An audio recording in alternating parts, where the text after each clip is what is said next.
ላይ ይህንኑ ጉዳይ በሰፊው አንስቷል። እሱ ላይ መነሻ አድርገን በኢትዮጵያ እየተካሄደ ያለውን ህዝባዊ እምቢተኝነት በተመለከተ ልደቱ ምን ይላል የሚሉ ጥያቄዎችን ከተለያዩ የህብረተሰብ ክፍሎች መጥተውልናል። እነሱን መነሻ በማድረግ ልደቱን እንግዳ ያደረግንበት የዛሬውን ዝግጅት እንድትከታተሉ እንጋብዛለን። መልካም ቆይታ።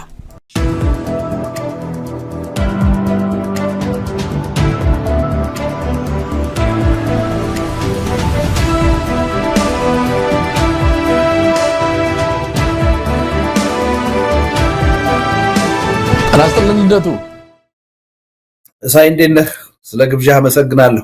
በዚህ በህዝባዊ እምቢተኝነት ላይ የማይናወጥ አቋም ቀጥ ያለ አቋም ይዘ ለረጅም ጊዜ ቆይታል። ብዙዎች እኔን ጨምሮ የህዝባዊ እምቢተኝነት ኢትዮጵያ ውስጥ ሊሰራ አይችልም፣ በህዝብ ትግል በተለይ በመሳሪያ ትግል ነው ያገዛዝ ሊወድቅ የሚችለው የሚል አቋም ይዘን ቆይተናል። አሁንም ቢሆን በህዝብ ትግል በመሳሪያ ትግልም አዋጭ ነው ያስኬዳል የሚለውን አቋም አልተውነውም። ነገር ግን ለዚህ ለህዝባዊ እምቢተኝነት እድል መሰጠት አለበት የሚለውን የእናንተን አቋም ብዙዎች ሲገፉት ነበረ። እናንተ አጠናከራችሁ ያዛችሁት። ከዛም ባለፈ መጽሐፍም ጻፍክበት፣ ብዙ የውይይት መድረኮችም እንዲፈጠሩ አድርጋል። ወደዛ እመጣለሁ ዝርዝሩን። ግን እንደው ምን ተሰማ? በተለያዩ የህብረተሰብ ክፍሎች ህዝባዊ እምቢተኝነት ተጀምሯል። እንደው ያዝ ለቀቅ ቢያደርግም ዋና መጀመሩ ነው። አንድ አካባቢ ይነሳል፣ ሌላ አካባቢ ይቆማል።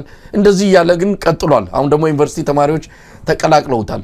እንደው አጠቃላይ እንደው ለመነሻ እንዲሆነን ምን ተሰማ? ህዝባዊ እምቢተኝነት ኢትዮጵያ መጀመሩን የሚገልጹ መረጃዎች እየበረከቱ ናቸው።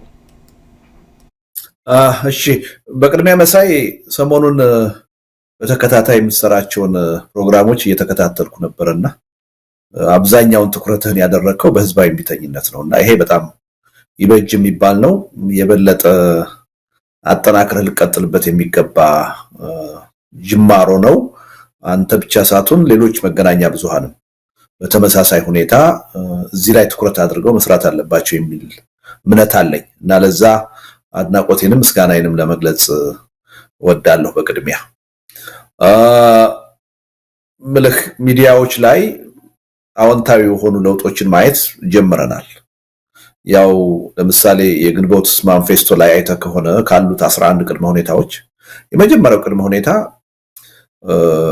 ያልተከፋፈለ እይታ ሊኖረን ይገባል። ህዝባዊ እምቢተኝነትን በሚመለከት አንዳችን ህዝባዊ እምቢተኝነት ያስፈልጋል ወይም ይሰራል ይያል፣ ሌላ ግን የፖለቲካ ኃይሉ ውስጥ ሚዲያው ውስጥ አይሰራም አያስፈልግም የሚል ኃይል ካለ የህዝባችንም አመለካከት በዛው መጠን ነው የሚከፋፈለው እና ህዝቡ በአስተሳሰብ ከተከፋፈለ ውጤታማ የሆነ ህዝባዊ እምቢተኝነትን ማካሄድ አስቸጋሪ ነው እና አሁን እያየነው ያለው እንቅስቃሴ ግን በጣም ተስፋ ሰጪና አበረታች ነው።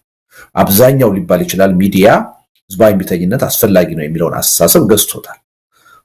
ከዛም አልፎ በትጥቅ ትግል ነው ኢትዮጵያ ውስጥ ለውጥ መምጣት የሚችለው ብለው እንዲሁ በሐሳብ ብቻ ሳይሆን በተግባር ትጥቅ ትግል እየመሩ ያሉ ሰዎች እንደነ ዘመነ ካሴ አይነት ሰዎች ሳይቀሩ ህዝባዊ እምቢተኝነት በከተሞች እንዲነሳ ጥሪ እያደረጉ ያለበት ሁኔታ ነው የተፈጠረው። ይህ አይነቱ ያስተሳሰብ አንድነት ዋና የማይታለፍ ምትክ የሌለው ቅድመ ሁኔታ ነው። ህዝባዊ እምቢተኝነት እንዲነሳም ከተነሳም በኋላ ደግሞ ውጤታማ እንዲሆን በጣም አስፈላጊ ቅድመ ሁኔታ ነው እና በዚህ ረገድ ሪሊ እየታየ ያለው ውጤት በጣም አበረታች ነው። የበለጠ ተጠናክሮ መቀጠል ያለበት ጉዳይ ነው። ምን ተሰማ ያልከው ነገር እውነቱን ለመናገር ያው ካንተም ጋር ደጋግመን ውይይት አድርገንበታል። ይሄ እንቅስቃሴ መጀመሩ አሁን ምንም አልደነቀኝም። እኔ ያው ሁላችንም ስንል እንደነበረው ኢትዮጵያ ውስጥ ያለው አሁን ብሶት ግፍ ሞልቶ መፍሰስ ጀምሯል። አሁን የጀንዚ ሙቭመንት ወይም እንቅስቃሴ ከሚካሄድባቸው ከሁሉም ሀገሮች የበለጠ ለህዝባዊ እምቢተኝነት ምቹ ነባራዊ ሁኔታ ያለው ኢትዮጵያ ውስጥ ነው። ከነሱ በብዙ እጥፍ ነው ከፍተኛ የሆኑ ፈርጀ ብዙ የሆኑ ችግሮች መከራዎች ኢትዮጵያ ውስጥ ነው ያሉት እና አንድን ህዝባዊ እምቢተኝነት ደግሞ እንዲነሳ የሚያደርገው ነባራዊ ሁኔታው ነው። ነባራዊ ሁኔታው መኖር አለበት። ኢትዮጵያ ከመኖርም አልፎ አሁን ሞልቶ እየፈሰሰ ነው። ስለዚህ አሁን ሰሞኑን የተነሳው እንቅስቃሴ እኔ የምጠብቀው ነው የነበረው ማለት ነው። የማይጠበቅና ዋው ያስባለኝ ያስደነቀኝ አይደለም፣ የማይቀር መሆኑ ምንም ጥርጥር የለውም። ለዛም ነው መሳይ ሁሉ ጊዜ ስናገር የምትሰማኝ ሌት ተቀን እንቅልፍ አጥተን ነው እየሰራን ያለነው። አሁን የምንለው ያለ ምክንያት አይደለም። ይሄ ማዕበል እንደሚመጣ ጥርጥር የለም። ቁም ነገሩ ግን ምንድነው? ይሄ ማዕበል ሲመጣ ማኔጀብል መሆን አለበት። እንዳለፉት የለውጥ ሂደቶች ማያከስረን መሆን አለበት። በአፈጮሌዎች ማይጠለፍ መሆን አለበት። ማይኮላሽ መሆን አለበት። ውጤቱም ደግሞ ከአንድ አምባገነን ወደ ሌላ አምባገነን የሚያሸጋግረን ወይም ደግሞ ድንገት በሱዳን እንዳየነው ከቁጥጥራችን ውጭ የማይወጣ በቁጥጥራችን ስር ያለና ተቆጣጥረን የምንመራው መሆን አለበት የሚል እምነት ስላለን ነው ሌት ተቀን እየሰራን ያለ እና አሁን ወጣቶቹ በተለያዩ አካባቢዎች እያነሱት ያለው አመጽ ከኛ እንቅስቃሴ ጋራ በቀጥታ የተያያዘ አይደለም። ያው ህዝቡ ብሶቱ ገንፍሎ እየወጣ የተጀመረ ነው። ህዝቡ ባይጀምረውም ኖሮ እኛ መጀመራችን አይቀርም። እኛ እንዲጀምረው ማድረጋችን አይቀርም፣ ያው የተዘጋጀንበት። ስለዚህ ዋናው ነገር ምንድነው? እንዴት ነው እዚህ ላይ ጥንቃቄ ማድረግ ያለብን? እንዴት ነው ማኔጀብል ልናደርገው የምንችለው?